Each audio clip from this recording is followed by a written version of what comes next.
수능 공부를 해본 사람은 압니다. 9등급에서 5등급까지는 어떻게든 올라갑니다. 조금만 앉아있으면 되거든요. 그런데 2등급에서 1등급, 이 한 칸이 안 됩니다. 공부 시간을 2배로 늘려도 과외를 붙여도 그 벽 앞에서 대부분 멈춰요. 국가 경제도 똑같습니다. 가난한 나라가 중간까지 올라오는 건 됩니다. 공장 짓고 도로 깔고 사람들 일 시키면 어떻게든 올라와요.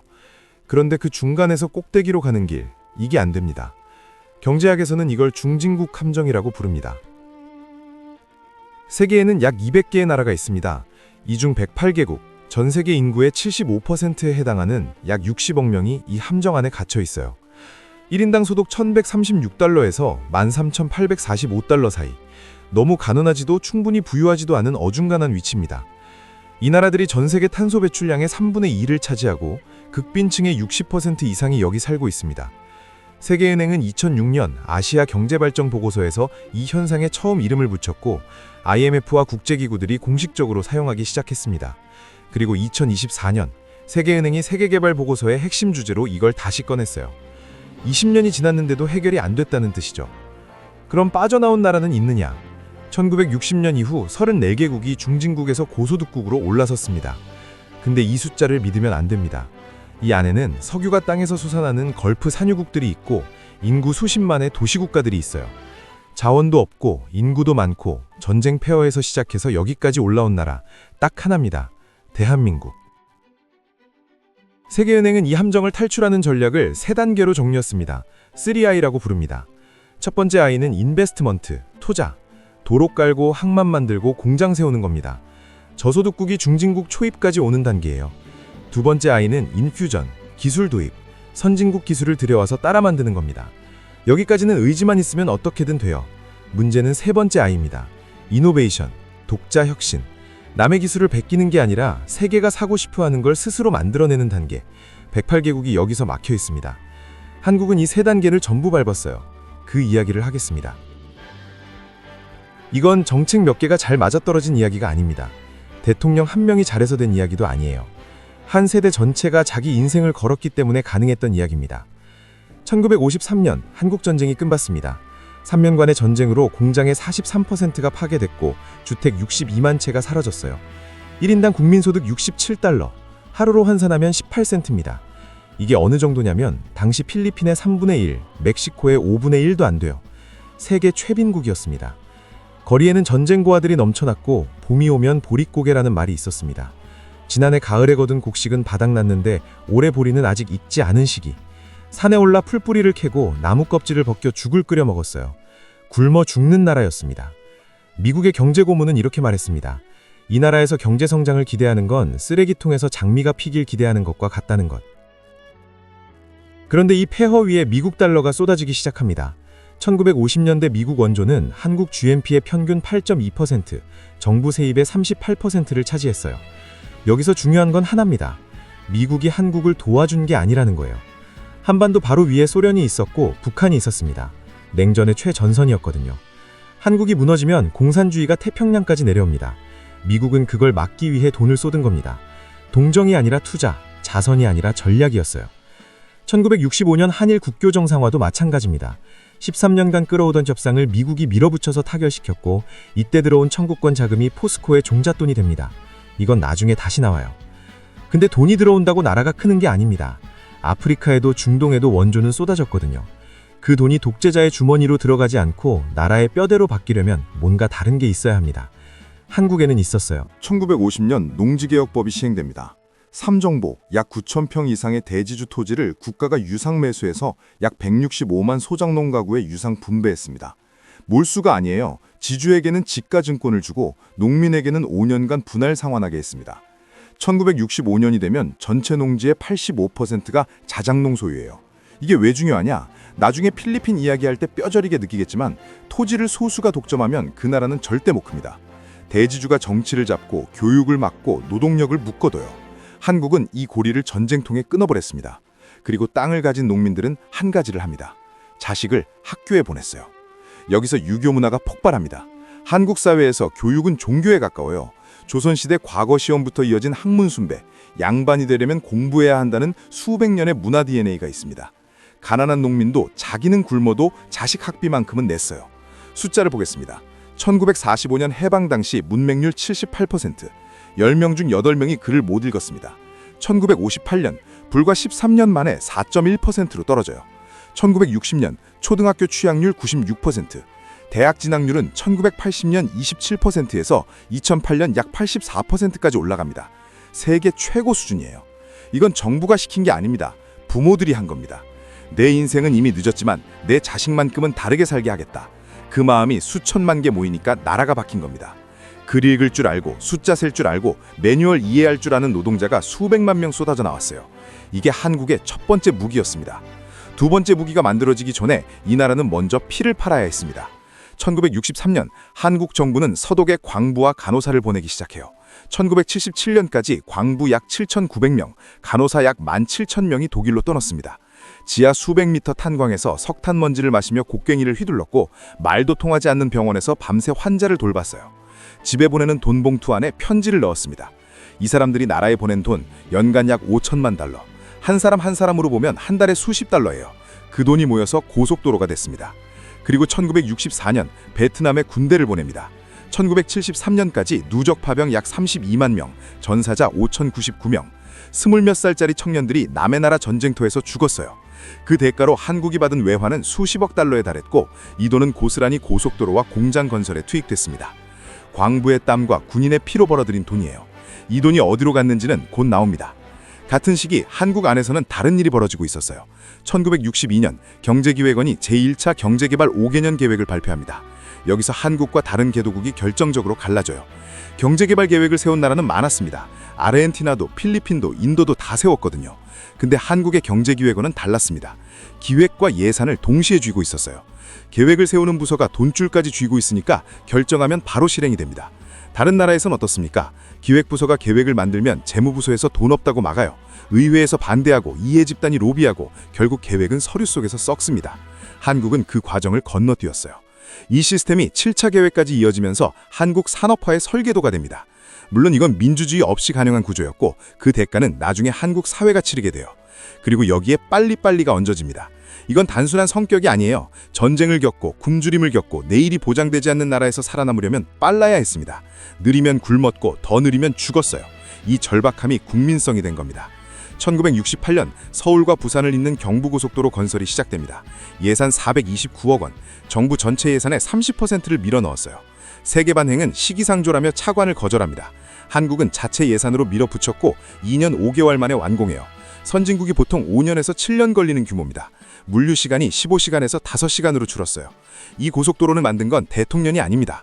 폭염과 한파 속에서 삽과 곡괭이를 든 노동자들이에요. 장비가 부족하니 사람 몸으로 때웠습니다. 2년 5개월, 이 속도가 한국입니다. 1970년 새마을 운동이 시작되어 농촌에 시멘트와 철근을 나눠주고 마을 스스로 도로를 깔고 지붕을 바꾸고 전기와 수도를 끌어오게 했습니다. 결과만 보면 농촌 인프라 사업이지만 진짜 바뀐 건 사람들 머릿속이었어요.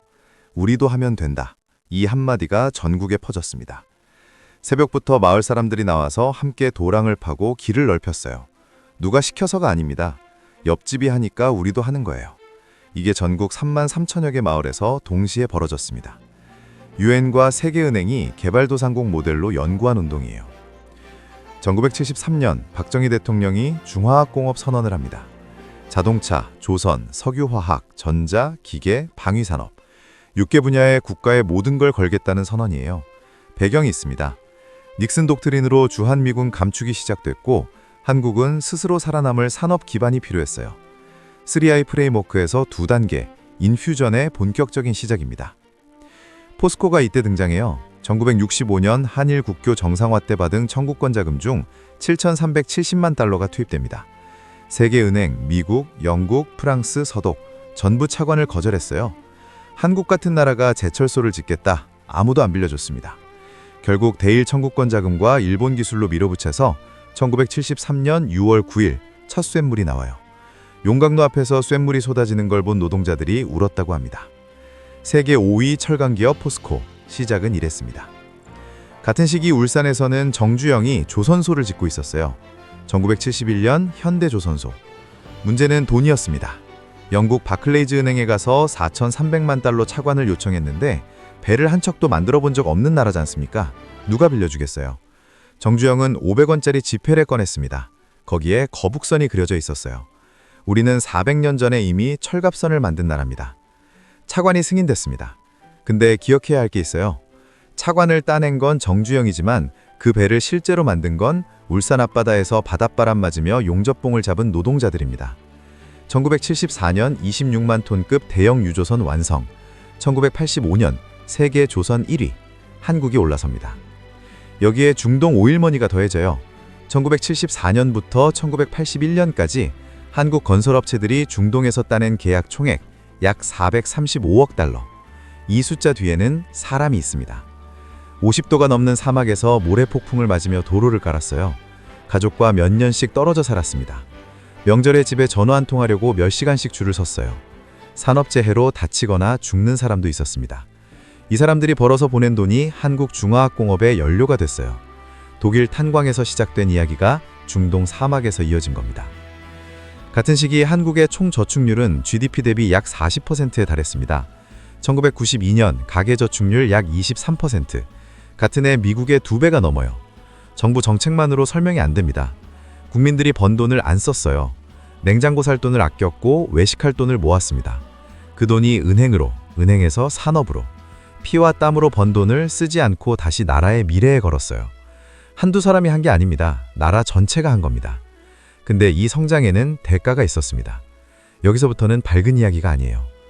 1970년 11월 13일 서울 평화시장 앞 22살 청년 퇴때리리 몸에 불을 붙였습니다. 근로기준법을 준수하라. 하루 14시간 환기도 안 되는 다락방에서 재봉틀을 돌리던 어린 여공들, 15살, 16살짜리 소녀들이 햇빛도 못 보고 일했어요. 폐병에 걸려도 병원에 갈 수 없었습니다. 퇴때릴은 근로금독관에게 편지를 썼지만 답이 없었어요. 결국 자기 몸을 불태우는 것 말고는 방법을 찾지 못했습니다. 숫자 하나를 더 드리겠습니다. 1988년 한국 노동자의 연간 평균 노동시간 2,934시간. 세계에서 가장 긴 노동시간입니다. 하루 10시간, 주 6일, 1년 내내. 쉬는 날이 거의 없었어요. 그런데 이건 공식 통계입니다. 실제로는 더 길었어요. 잔업수당도 없이 일한 시간, 통계에 잡히지 않는 시간이 있었습니다. 이 시간 속에서 고속도로가 깔렸고 배가 만들어졌고 공장이 돌아갔어요. 수출 100억 달러, 철강 세계 상위권, 조선 수주 1위. 이 숫자들은 국가가 만든 게 아닙니다. 잠을 줄이고 쉬는 날을 반납하고 몸이 부서지도록 일한 사람들이 만든 거예요. 성장의 속도 뒤에는 사람이 갈려나가고 있었습니다. 이 성장은 민주주의 없이 이루어졌어요. 노동자의 권리 없이, 목소리 없이, 때로는 목숨 없이. 이걸 빼고 한강의 기적을 이야기하면 거짓말입니다. 그런데 이 나라는 여기서 주저앉지 않았습니다. 1964년 한국의 수출액은 1억 달러였어요. 1977년 100억 달러, 13년 만에 100배입니다. 1인당 소득은 67달러에서 1034달러로 15배. 가발과 합판을 팔던 나라가 배와 철강을 팔기 시작했습니다. 사마이의 2단계, 인퓨전이 작동한 거예요. 이 100배라는 숫자는 회의실에서 나온 게 아닙니다. 공장 바닥에서, 탄광 속에서, 사막 위에서, 그리고 부엌 식탁에서 학비 봉투를 세던 어머니들의 손끝에서 나온 거예요. 자, 여기서 반도체 이야기를 해야 합니다. 이건 게임 체인저예요. 사마이의 3단계, 이노베이션의 시작입니다. 1974년 삼성이 한국 반도체를 인수하면서 이 분야에 뛰어들어요. 1983년 64K D램 개발. 일본보다 4년 늦었습니다. 당시 세계 반도체 시장은 일본과 미국의 영역이었고 한국은 아무도 거들떠보지 않았어요. 근데 1992년 세계 최초 64메가 D램을 만들어냅니다. 추격자가 선두를 앞질렀어요. 이 순간이 한국 경제사의 전환점입니다. 1993년부터 삼성전자는 메모리 반도체 세계 1위를 내놓지 않고 있어요. 이것도 경영진의 결단만으로 된 게 아닙니다. 새벽 교대 근무를 하며 클린룸에서 웨이퍼를 다룬 엔지니어들, 미국과 일본 유학을 마치고 돌아와서 월급의 몇 분의 1을 받으면서도 한국 땅에서 반도체를 만들겠다고 버틴 연구원들이 있었어요. 지금 삼성전자와 SK하이닉스를 합치면 전 세계 메모리 반도체 시장의 55% 이상, AI 시대의 핵심 부품 HBM 시장은 약 80%를 차지합니다. OLED 디스플레이 세계 점유율 67%, LNG 선 등 고부가가치 선박 수주 세계 1위, R&D 투자는 GDP 대비 5.13%로 세계 2위, 글로벌 혁신지수 139개국 중 4위입니다. 남의 기술을 베끼던 나라가 세계가 줄 서서 사는 기술을 만드는 나라가 됐어요. 그런데 영원하지는 않습니다. 1997년 한국 경제가 무너져요. 외환 보유액 24억 2천만 달러, 그중 실제로 쓸 수 있는 돈은 92억 2천만 달러, 갚아야 할 단기 외채는 600억 달러가 넘었습니다. IMF의 구제금융을 요청해요. 국가 부도 직전이었습니다. 실업자 178만 명, 실업률 8.6%, GDP가 2년 만에 40% 날아갔어요. 이 숫자 뒤에 사람이 있습니다. 20년 넘게 다니던 회사에서 하루아침에 짐을 싸야 했던 가장들, 아이들 학비를 못 내서 학교에 전화하던 어머니들, 아파트 경비원으로 내려앉은 전직 부장들, 자살률이 10만 명당 13.1%에서 18.4%로 뛰었어요. 한강 다리 위에서 사람들이 서 있었습니다. 근데 여기서 한국이 또 갈라져요. 30대 재벌 중 19개를 해체시켰습니다. 대우그룹이 무너지고 쌍용이 매각되고 한보가 사라졌어요. 대마불사를 떼어버린 겁니다. 아팠지만 썩은 부분을 잘라냈어요. 그리고 1998년 금모으기 운동, 351만 명의 국민이 결혼반지, 돌반지, 금목걸이를 들고 나왔습니다. 할머니가 시집 올 때 가져온 금비녀를 내놨어요. 애기 돌잔치에 받은 금반지를 내놨습니다. 한 사람 한 사람의 가장 소중한 것을 내놓은 거예요. 227톤, 약 21에서 22억 원 달러어치입니다. 이런 나라가 또 있습니까? 이건 정책이 아닙니다. 정부가 금을 내라고 한 게 아니에요. 국민이 스스로 줄을 선 겁니다. 내 것을 내놓아서라도 나라를 살리겠다는 거. 이게 국민의 힘이에요. 이게 문화입니다. 이게 한국입니다. 1953년 1인당 국민소득 67달러, 2024년 1인당 GNI 36,624달러, 540배. 2021년 UN 무역개발회의 UNTCAD는 한국의 지위를 개발도상국에서 선진국으로 변경했습니다. 1964년 UNTCAD가 만들어진 이래 역사상 처음 있는 일이에요. 세계봉제는 2024년 세계개발보고서에서 한국을 성장의 슈퍼스타라고 불렀습니다. 이 540배를 만든 건 누구입니까? 대통령이요? 재벌 총수요? 관료요? 아닙니다. 물론 그들의 결정이 방향을 잡았어요. 하지만 그 방향으로 실제로 걸어간 건 새벽마다 도시락을 싸들고 공장에 간 수백만의 노동자들이고, 독일 탄광에서 석탄 먼지를 마신 광부들이고, 중동 사막에서 가족 사진을 베개 밑에 놓고 잠든 건설 노동자들이고, 자기는 굶어도 자식 학비는 낸 부모들이고, 금반지를 빼서 줄을 선 시민들이에요. 한 명의 영웅이 만든 기적이 아닙니다. 한 세대 전체가 자기 인생을 통째로 바쳐서 만든 결과예요. 이 사람들 중 단 한 부분이라도 빠졌으면 한국은 지금 우리가 이야기할 108개국 중 하나였을 겁니다. 한국이 해낸 겁니다. 그런데 이걸 다른 나라는 왜 못했을까요? 108개국이 같은 함정에 빠져 있다고 했지 않습니까? 이 나라들은 뭐가 달랐을까요? 지금부터 5나라의 실패를 보여드리겠습니다. 하나하나가 한국과 정확히 반대입니다. 이걸 보고 나면 한국이 얼마나 특이한 나라였는지 소름이 끼칠 겁니다. 첫 번째 나라 아르헨티나입니다. 이 나라를 먼저 보는 이유가 있어요. 중진국 함정에 빠진 나라가 아니라 선진국에서 중진국으로 떨어진 나라이기 때문입니다. 올라가지 못한 게 아니라 올라갔다가 굴러 떨어진 거예요. 이런 경우가 있습니다. 1895년 아르헨티나의 1인당 GDP는 세계 최상위권이었습니다. 미국과 어깨를 나란히 했어요. 유럽에서 이민자가 몰려왔고 팜파스 대평원에서 쏟아지는 소고기와 밀이 세계로 팔려나갔습니다. 부에노스아이레스는 남미의 파리라고 불렸어요.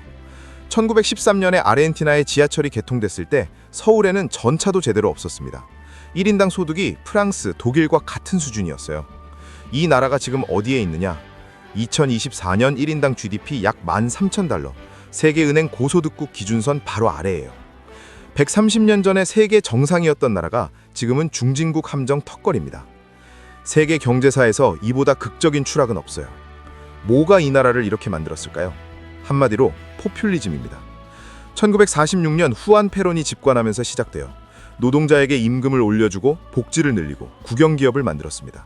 국민들은 환호했어요. 부인 에바 페론은 가난한 사람들에게 직접 돈과 물건을 나눠줬고 국민들은 그녀를 성녀라고 불렀습니다. 문제는 그 돈이 어디서 나왔느냐는 거예요. 산업에 투자할 돈을 복지에 쏟았습니다. 수출로 벌어들인 외화를 국내 보조금으로 돌렸어요. 단기적으로 국민은 행복했지만 공장은 낡아갔고 기술은 제자리였습니다. 한국이 경제기획원을 만들어서 5개년 계획을 밀어붙이던 1962년 아르헨티나에서는 군부 쿠데타가 벌어지고 있었어요. 한국이 포스코를 짓던 1973년 아르헨티나는 페론이 다시 돌아와 대통령이 됐습니다. 한국이 반도체에 뛰어들던 1983년 아르헨티나는 민주화가 시작됐지만 경제는 이미 엉망이었어요. 같은 시간을 살았는데 한 나라는 올라가고 한 나라는 내려갔습니다. 페론이 쫓겨나면 다음 정권이 긴축을 하고 국민이 분노하면 다시 포퓰리스트가 당선되고 또 돈을 뿌려요. 이 사이클이 80년째 반복되고 있습니다. 아르헨티나는 혁상상 9번 국가부도를 냈어요. 9번입니다. 2001년에 GDP의 166%에 달하는 부채로 디폴트를 선언했고 거리에서 폭동이 일어났어요. 시민들이 슈퍼마켓을 약탈했습니다. 2주 동안 대통령이 5명 바뀌었어요. 나라가 완전히 무너진 겁니다. 2020년에도 디폴트를 냈습니다. 한국과 비교하면 이래요. 한국은 IMF 위기 때 30대 재벌 중 19개를 해체했습니다. 아프지만 잘라냈어요. 아르헨티나는 아픈 곳에 진통제만 놨습니다. 구조를 바꾸지 않고 돈으로 덮었어요. 한국은 금 모으기 운동으로 국민이 나라에 자기 것을 내놨고 아르헨티나는 국민이 나라에서 돈을 빼는 데 익숙해졌습니다. 달러를 사서 매트리스 밑에 숨기거나 해외 계좌로 빼돌리는 게 아르헨티나 중산층의 생존 전략이에요. 나라를 믿지 않는 겁니다. 국민이 나라를 믿지 않는데 그 나라가 어떻게 크겠습니까?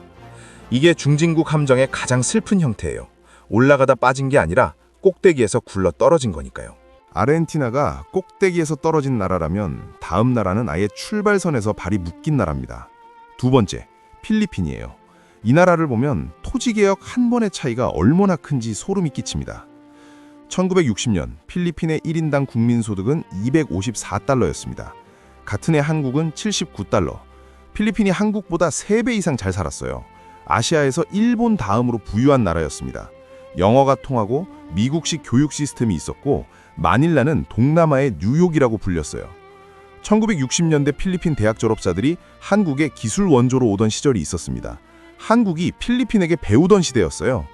2024년 필리핀의 1인당 GDP는 약 4,000달러, 한국은 36,624달러, 한국의 10분의 1도 안 됩니다. 60년 전에 3배 앞서 있던 나라가 지금은 9배 넘게 뒤처져 있어요. 이 역전이 어떻게 가능했을까요? 원인은 명확합니다. 토지개혁 실패예요. 한국은 1950년에 대지주 토지를 소장농에게 분배했다고 했지 않습니까? 필리핀은 이걸 70년 넘게 시도했는데 한 번도 제대로 성공하지 못했어요. 이유는 간단합니다. 토지를 가진 대지주가 곧 정치인이기 때문이에요. 한 가지 이야기를 하겠습니다. 코라손 아키노, 1986년 피플파워 혁명으로 마르코스 독재를 무너뜨린 민주주의의 영웅이에요. 전 세계가 박수를 쳤습니다. 그녀가 취임 후 포괄적 농지개혁법을 통과시켰어요. 드디어 필리핀도 바뀌는 건가? 그런데 아키노 가문 자체가 탈락주의 대지주였습니다. 6,000헥타르가 넘는 아시엔다 루이시타라는 거대 농장을 가지고 있었어요. 법을 만든 대통령의 가문이 그 법의 대상이었던 겁니다. 결과가 어떻게 됐겠습니까? 농장은 주식 분배라는 편법으로 사실상 유지됐어요. 농민들이 항의 시위를 했습니다. 2004년 경찰이 발포했어요. 7명이 죽었습니다. 민주주의의 영웅이 만든 토지개혁법 아래서 농민이 총에 맞은 거예요. 이게 필리핀입니다. 농민은 땅이 없으니 자식을 학교에 보내지 못해요. 교육을 못 받으니 저임금 노동에 묶입니다. 저임금이니 저축도 투자도 안 돼요. 그래서 필리핀의 가장 큰 수출품이 뭔지 아십니까? 사람입니다. 해외 파견 노동자, OFW라고 불러요. 약 1,000만 명이 해외에서 일하고 있고 이들의 송금이 GDP의 약 9%를 차지합니다. 홍콩에서 가사 도우미로, 중동에서 건설 노동자로, 배 위에서 선원으로. 한국도 1960년대에 광부와 간호사를 보냈지 않습니까? 하지만 그건 산업화 종잣돈을 마련하기 위한 과도기였고 한 세대 만에 끝났어요. 필리핀은 60년째 사람을 수출하고 있습니다. 종잣돈이 아니라 생존이에요. 한국 국민은 땅을 받고 자식을 교육시켜서 엔지니어를 만들었고 필리핀 국민은 땅을 못 받아서 자식을 해외로 내보냈습니다. 같은 시기, 비슷한 조건, 하나의 정책 차이가 두 나라를 완전히 갈라놨어요. 필리핀이 출발선에서 묶인 나라라면 세 번째 나라는 결승선이 보이는데 다리가 풀린 나라입니다. 중국이에요. 중국의 GDP는 약 18조 7천억 달러, 세계 2위입니다. 세계 최대의 공장이고 세계 최대의 수출국이고 고속철도 길이만 4만 킬로미터가 넘어요. 30년 만에 수억 명을 빈곤에서 끌어올렸습니다. 인류 역사상 가장 큰 규모의 경제 성장이에요. 근데 1인당으로 나눠보면 약 13,100에서 13,300달러입니다. 세계은행 고소득국 기준선 13,845달러에서 약 5% 모자라요. 14억 인구가 나라가 고소득국 문턱 바로 아래에 서 있는 겁니다. 총량으로는 세계 2위인데 한 사람 한 사람으로 나누면 아직 중진국이에요. 3I 프레임워크로 보면 1단계 인베스트먼트와 2단계 인퓨전은 교과서적으로 성공했습니다. 세 개의 공장이 됐고 인프라를 깔았고 기술을 도입했어요. 문제는 3단계 이노베이션입니다. 반도체를 보면 명확해요. 중국은 반도체 자급을 국가 최우선 전략으로 선언하고 수천억 위안을 쏟아 부었습니다. 반도체 굴기라는 이름까지 붙였어요. 그런데 최첨단 반도체 제조 기술은 아직 확보하지 못했습니다. 네덜란드 ASML의 극자외선 노광 장비, 이 기계 하나 없이는 최첨단 칩을 만들 수 없는데 미국이 수출을 막았어요. 돈이 있어도 살 수가 없습니다. 한국이 1980년대에 일본 기술을 들여와서 반도체를 배울 수 있었던 건 그때는 기술을 팔겠다는 나라가 있었기 때문이에요. 지금은 아무도 안 팝니다. 사다리 걷어차기예요. 한국이 올라간 뒤 사다리가 끊어진 겁니다. 근데 중국의 진짜 문제는 기술이 아니에요. 시간입니다. 중국의 인구가 줄기 시작했어요. 2022년부터 인구 감소가 시작됐고 합계 출산율은 1.0 근처까지 떨어졌습니다. 한자녀 정책의 후유증이에요. 30년 동안 아이를 하나만 낳으라고 강제한 결과가 지금 나타나고 있는 겁니다. 그리고 인구만의 문제가 아니에요. 능력 있는 인재가 빠져나가고 있습니다. 일론 머스크가 남아프리카 출신이라는 거 아십니까? 세계 최고의 기업가가 자기 나라에 남아있지 않았어요. 중진국의 최고 인재에게는 선택지가 있습니다. 돈도, 자유도, 기회도 선진국에 더 많으니까요. 중국 최고대학 칭화대에서 이공계 박사를 받은 졸업생의 상당수가 미국으로 갑니다. 기술을 만들어야 할 사람이 떠나는데 기술 혁신이 되겠습니까? 한국은 달랐어요. 1980년대에 미국 유학파들이 돌아왔습니다. 삼성 반도체를 만든 핵심 인력 중 상당수가 미국에서 더 높은 연봉을 받을 수 있었지만 한국으로 돌아온 사람들이에요. 인재가 돌아오는 나라와 인재가 떠나는 나라.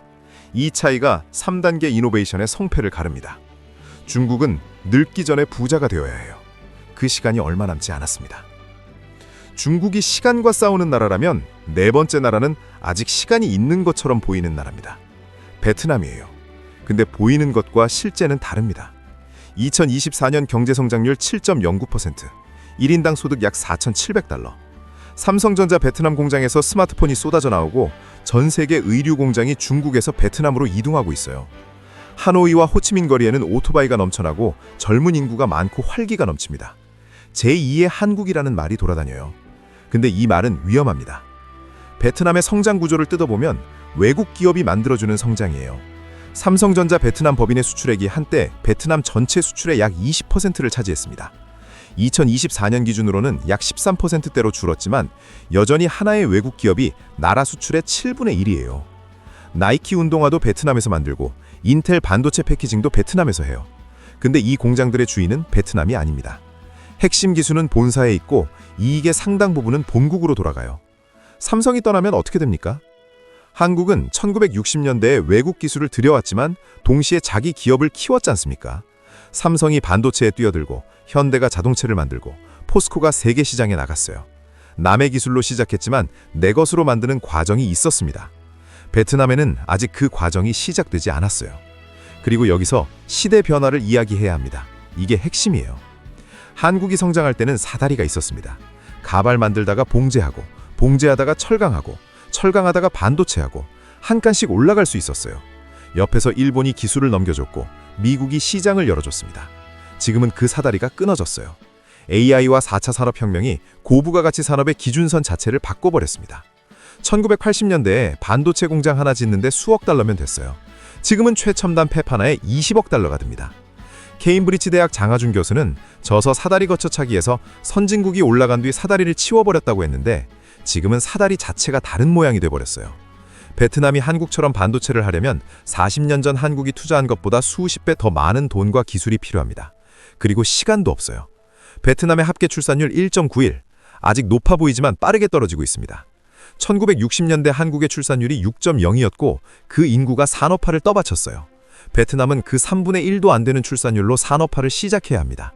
부자가 되기 전에 늙기 시작하면 돌이킬 수 없어요. 마지막 5번째 나라입니다. 태국이에요. 이 나라는 한국과 가장 직접적으로 비교할 수 있습니다. 왜냐하면 같은 시험을 봤거든요. 1997년 태국에서 외환위기가 시작됐습니다. 바트화가 폭락하면서 아시아 전체로 번졌고 한국도 같은 해 IMF 위기를 맞았어요. 같은 충격을 받은 두 나라입니다. 지금은 어디에 있느냐? 2024년 태국의 1인당 GDP 약 7,300에서 7,500달러, 한국은 36,624달러, 5배 차이예요.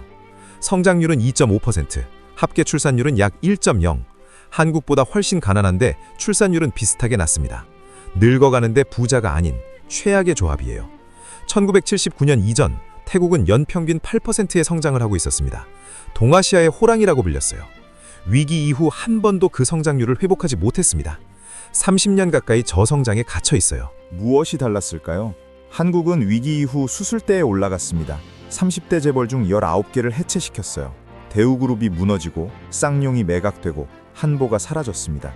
수십만 명이 일자리를 잃었어요. 처참했지만 썩은 부분을 잘라냈습니다. 태국은 그렇게 하지 못했어요. 부실 기업을 정리하지 않았고 기존 재벌 구조를 건드리지 않았습니다. 정치적으로 부실 기업과 연결된 세력이 너무 강했기 때문이에요. 한국으로 치면 재벌을 해체하는 대신 공적 자금만 넣어서 연명시킨 것과 같습니다. 아픈 곳을 도려내지 않으면 몸 전체가 서서히 약해져요. 태국이 지금 그 상태입니다. 거기에 정치 불안이 더해져요. 2006년 쿠데타, 2014년 쿠데타. 군부와 민간 정부가 번갈아 집권하면서 일관된 경제 정책이 불가능합니다. 한국의 경제기획원처럼 10년, 20년 단위로 계획을 세우고 밀어붙이는 시스템이 있을 수가 없어요. 정권이 바뀔 때마다 방향이 바뀌니까요. 같은 위기를 맞았지만 한국 정부는 국민에게 함께 아파달라고 요청했고 국민이 응답했습니다. 태국 정부는 국민에게 함께 아파달라고 요청하지 않았고 구조조정 대신 시간이 해결해주길 기다렸어요. 27년이 지났는데 시간은 아무것도 해결해주지 않았습니다. 5나라를 봤습니다. 아르헨티나는 꼭대기에서 굴러 떨어졌고 필리핀은 출발선에서 발이 묶였고 중국은 결승선 앞에서 시간과 싸우고 있고 베트남은 끊어진 사다리 아래에서 올라가려고 하고 있고 태국은 같은 시험을 받고도 답을 쓰지 못했어요. 5나라 모두 기회가 있었습니다. 자원이 있었고 인구가 있었고 계획이 있었어요. 근데 안 됐습니다. 여기서 하나의 패턴이 보여요. 중진국은 돈이 부족합니다. 인프라 깔아야 하고 교육에 써야 하고 복지에 써야 해요. R&D와 기술 혁신에 투자할 여유가 없습니다. 기업도 마찬가지예요. 당장 먹고 살 물건을 만들어야 하는데 10년 뒤 될지 안 될지 모르는 기술에 돈을 걸 수가 없습니다. 그리고 설사 계획이 있어도 실행할 국민이 같은 방향을 보고 있지 않으면 소용없어요. 아르헨티나에도 뛰어난 경제학자가 있었고 필리핀에도 개혁 의지를 가진 대통령이 있었고 태국에도 성장의 기회가 있었습니다. 근데 그걸 국민 전체의 힘으로 밀어붙이지 못했어요. 한국은 밀어붙였습니다. 고속도로에 국가 예산의 30%를 넣고 제철소에 청구권 자금을 전부 걸고 반도체에 회사의 운명을 걸었어요. 미친 짓처럼 보였지만 그 미친 짓을 실행한 건 정책 입안자가 아니라 국민이었습니다. 삽을 든 사람, 용접봉을 잡은 사람, 클린룸에 들어간 사람, 학비 봉투를 쥐인 사람. 그 사람들이 없었으면 미친 짓은 그냥 미친 짓으로 끝났을 거예요. 1976년 UN 인구회의에서 유명한 말이 나옵니다. 발전이 최고의 피입니다. 나라가 부유해지면 출산율은 떨어져요. 예외 없이. 한국도 예외가 아닙니다. 2024년 한국의 합계 출산율 0.72, 세계 최저예요. 67달러에서 36,624달러까지 올라오는데 성공했지만 그 성공이 새로운 위기를 만들고 있습니다. 중진국 함정을 빠져나왔더니 선진국의 함정이 기다리고 있었던 거예요. 중진국 함정은 올라가지 못하는 함정이고 선진국 함정은 올라간 자리를 지키지 못하는 함정입니다. 아르헨티나가 그 증거예요. 130년 전 세계 정상에 있던 나라가 지금 어디에 있는지 우리는 방금 봤습니다. 올라가는 것도 기적이지만 올라간 자리를 지키는 건 또 다른 기적을 필요로 해요. 한 세대가 통째로 바쳐서 만든 이 나라를 다음 세대가 이어갈 수 있을 것인가? 그 답은 아직 쓰이지 않았습니다. 108국에 갇혀있는 중진국, 한국은 빠져나왔습니다. 냉전이라는 지정학, 토지개혁이라는 제도, 유교라는 문화, 경제기획원이라는 시스템, 빨리빨리라는 절박함, 2934시간이라는 노동, 금반지를 내놓는 국민, 500원짜리 지폐를 꺼내드는 기업인, 그리고 몸에 불을 붙인 22살 청년. 이 모든 것이 겹쳐서 만들어낸 결과예요. 하지만 이 목록에서 가장 중요한 건 따로 있습니다. 이 모든 걸 실제로 해낸 이름 없는 수천만 명의 보통 사람들이에요. 대통령의 선언은 종이 위에 글씨였을 뿐이고 그걸 현실로 만든 건 국민이었습니다. 삽을 든 사람, 용접봉을 잡은 사람, 클린룸에 들어간 사람, 학비 봉투를 쥐인 사람. 그 사람들이 없었으면 미친 짓은 그냥 미친 짓으로 끝났을 거예요. 세계은행은 묻습니다. 나머지 108국은 어떻게 할 것인가? 솔직히 답이 보이지 않아요. 한국이 올라간 사다리는 이미 없고 시대는 바뀌었고 인구는 줄고 있습니다. 한국의 기적은 다시 일어나기 어려워요. 그래서 기적이라고 부르는 거예요. 구독과 좋아요, 알림 설정은 컨텐츠를 만드는 데 큰 도움이 됩니다. 이상 뇌강이었습니다.